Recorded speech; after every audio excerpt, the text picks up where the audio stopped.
Հայաստանում անհրաժեշտ է ձևավորել սպառողների իրավունքների եւ շահերի պաշտպանության արդյունավետ համակարգ, ինչպես նաեւ ստեղծել ազնիվ մրցակցություն եւ ձեռնարկատիրության զարգացման համար անհրաժեշտ միջավայր։ Այս մասին մարտի 3-ին ազգային ժողովի նիստում սպառողների իրավունքների պաշտպանության մասին օրենքում փոփոխություններ եւ լրացումներ կատարելու մասին օրենքի փաթեթի եւ հարակից օրենքների փոփոխությունների քննարկման ժամանակ հայտարարել է Հայաստանի էկոնոմիկայի նախարար Գևորգ Պապոյանը։ Ենթադրվում է, որ տվյալ օրենսդրական փաթեթը թույլ կտա սպառողների շահերի պաշտպանությանը վերաբերող դրույթները լիարժեքորեն համապատասխանեցնել Եվրոպական միության դիրեկտիվներին։ Նախարարի խոսքով Հայաստանի Հանրապետության օրենսդրության մոտարկումը ԵՄ օրենսդրությանը շարունակվում է։ Օրենսդրական փաթեթում ներառված 4 դիրեկտիվները վերաբերում են սպառողների հետ պայմանագրերում անբարեխիղճ պայմաններին, հեռավար եւ գրասենյակից դուրս կնքվող պայմանագրերում սպառողների իրավունքների պաշտպանությանը, մոլորեցնող եւ համեմատական գովազդին, ինչպես նաեւ սպառողների պաշտպանության իրավական միջոցներին, ապրանքի սահմանված պահանջներին չհամապատասխանելու դեպքում։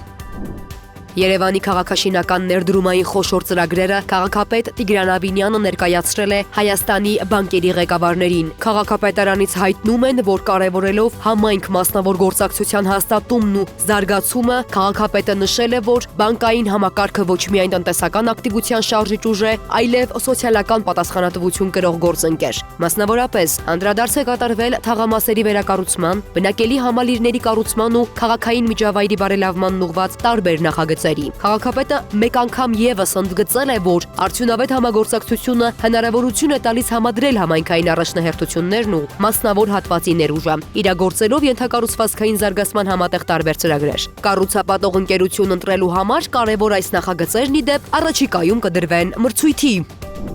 Միայն 2 ամսում 2.5 միլիարդ դրամ է հատկացվել առողջության ապահովագրության շահառուների դեղերի փոխհատուցմանը։ Այս մասին հայտնել են Հայաստանի կառավարությունից։ Սրտանոթային թանկարժեք դեղերից մինչև քրոնիկ հիվանդությունների դեպքում ցուցված ամենամսյա բավականին ծախս արժեցող դեղեր, հակաբիոտիկներից մինչև երբևէ պետական պատվերի մեջ չներառվածներ, շուրջ 1250 առևտրային անվամբ դեղ կա առողջության ապահովագրության ցանկում։ Բուժառույն է վերապահված նաև կոնկրետ առևտրային անվամբ ու կոնկրետ երկրի արտադրության դեղի, ինչպես նաև դեղատան ընտրությունը։ Հայաստանում լիցենզավորված 1250 դեղատնից 1020-ը արդեն միացել է ապահովագրությանը։